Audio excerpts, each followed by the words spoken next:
3 consecutive monthly readings on job gains that are less than 125,000. We only had 114,000 for the month of July.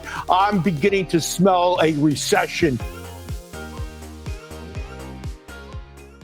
Well, we had a really bad jobs report today, and that doesn't help since the economy is trying its hardest to get back on stride. But these jobs numbers aren't going to help things. Let's turn to this morning's Mornings with Maria to get some analysis. First, is the economy and the jobs and inflation, is this really Kamala Harris's economy? Well, here's a compelling argument to say yes, it is. This is, most people don't know the ins and outs of an election and sort of, what's going on behind the scenes, but they know how much ground beef cost them, eggs cost them, bread cost, and they are sick of it. Kamala Harris is distancing herself from all of it. You say that the vice president owns President Biden's economy and she'll keep it going. Explain. Well, if, as we saw from the debate, President Biden has not been running things, for the past, who knows what it's months or years. So it could only have been the vice president who was in charge. And let's go back. The Vice President Harris was the deciding vote for the American Rescue Plan and the Inflation Reduction Act. Yes, that's right. So she owns those. They would not have passed. It was 50-50. She broke the tie. Yes, she did. Those caused the great inflation. She was the border czar. That immigration. So, I've talked about interest rates, inflation, and immigration are the things killing working class America. Tell me which one of those she doesn't own. Yeah. All right, let's start with this. We've got another clip from that show as well, but I think that's a compelling argument. It's like we clearly see now, Elaine, that President Biden was mentally, if not also physically, somewhat compromised, if not incapacitated for much of his presidency. So if that's the case, who was deciding things? And since she's the number 2, this is her economy. Is that a fair point? Absolutely. She's tethered to this administration's policies. She's the vice president of the United States, and she supports these policies. She supports high taxes. She supports big government spending, reckless spending. She supports mandates on EVs. She supports all of these policies that have led to historic inflation. And that's the reality. And we just have to keep reminding Americans about what she supports and what her positions are, because her positions are President Biden's positions. Yeah, there's no sunlight there. And she certainly, I would love for somebody to ask her, where do you differ in your policies from what Joe Biden has done with the economy? But real quickly, a follow-up with you, since you're with Job Creators Network, today's jobs numbers were down again, and they've readjusted past months' numbers. But it always seems to be readjusted in one direction, right? They always have a very different outlook on jobs, and then they have to be fixed for the headlines.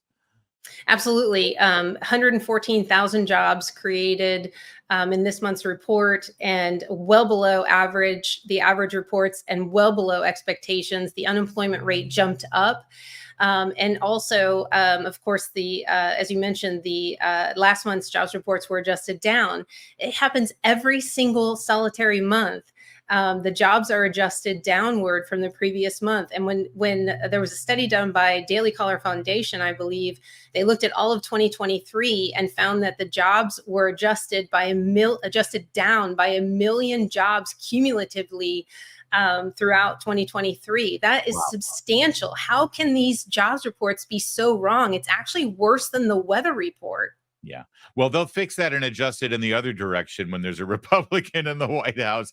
Akash, it's been stated and it needs to be restated that Inflation Reduction Act did not reduce inflation. In fact, it made things worse. And the original stimulus package, the stimmy checks, really put us into this hole. Kamala Harris has her fingerprints on all of those things.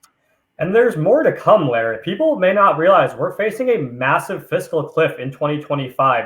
Not only are major provisions of the Trump tax cuts expiring, so Democrats could get a major tax hike put on the vast majority of American families if they are in control, but we're facing a debt ceiling fight again, a fight over government funding, the expiration of expanded ACA subsidies. So there's a number of tax and spending issues all coming to a head next year, which could either result in another massive increase to the cost of living for Americans, a massive tax hike, more massive deficits, and more inflation, or we could right the ship cut spending, build on tax reform, get healthcare in the right direction. And so that fiscal cliff in 2025 is a major inflection point that will determine the direction of our economy and the well-being and prosperity of American families for a very long time to come. And so, again, yes, she was a deciding vote on creating the crises that we are facing now in the economy, but there's plenty more opportunity for her to make things worse with her Democratic allies if they win in November. And so, again, we've got to stay focused on the issues. Conservatives have got to make sure that voters understand that Kamala Harris owns these policies, Democrat senators own these policies, and that they could make things worse versus conservative solutions could make things better for them with the inflection points coming in 2025. Yeah, Angela, I want to turn to one more part of Maria Bartiromo's show today. They had their own roundtable, a lot more people there. It looks like the Brady Bunch. But I want you to see something that I think does not bode well for Democrats if this truly is the mood of the country. Take a look. The markets are no longer worried about inflation. Instead, they are becoming worried about the possibility of a recession. My goodness, if you get 3 consecutive monthly readings on job gains that are less than 125,000, we only had 114,000 for the month of July. I'm beginning to smell a recession coming into view if that's the case. This jump by the unemployment rate, my goodness, 4.3%. This is up sharply from, not long ago. Where was it? At 3.5, 3.6%. This is a bearish report for the U.S. economy. The market has it right. We have strong reason to be worried about the sustainability of corporate profits looking ahead. Angela, I mean, when they start throwing the R word around, that's the last thing they want, the Democrats, as they're heading toward this 90-day stretch ahead of us. It wasn't long ago that they were all running from the T word, transient. It was actually running toward it. And I remember joking long ago that transient really meant sometime between this very moment and the heat death of the universe, because it wasn't looking transient. And now instead of getting better, it's getting worse. Those jobs numbers are devastating. Same with the unemployment rate. But when it comes to voters, I honestly believe that the only jobs number that matters is one. It's the one job you have or the one job you want. And if you have 0, you're in big trouble. But so many people are having to take on 2 and 3 jobs to afford to live in the Biden economy. So I'm going to stick with this through Election Day, that the one jobs number that matters is the one you want, the one you have, or trying to get. And for so many people, that is way harder than it needs to be.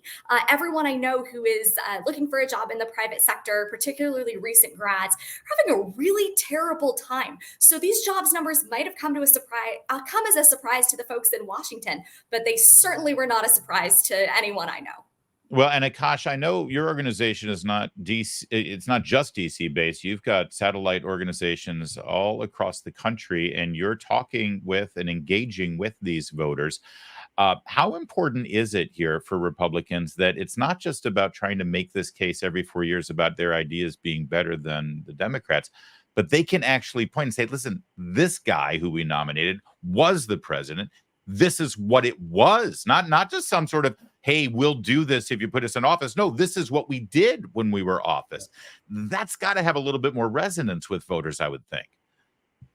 Absolutely. It's the economy of 2017 to 2019 that people recall was very strong. They see it happen in their states every day, right? There's a reason people are fleeing California for Texas and for Florida, fleeing New York for Florida, North Carolina, Arizona.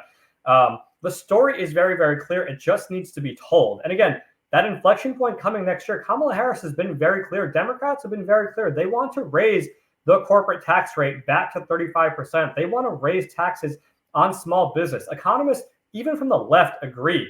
The burden of business taxes, of the corporate tax, is largely borne by workers' wages.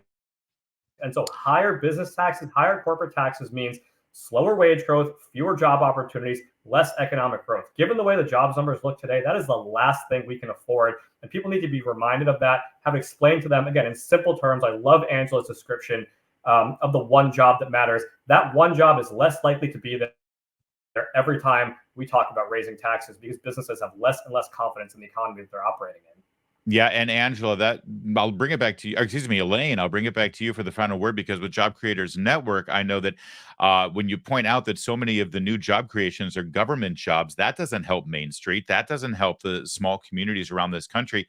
And I think JD Vance has been put on this ticket to sort of try to speak to those issues and try to speak about growing those communities because that's sort of been his public life since he wrote Hillbilly Elegy.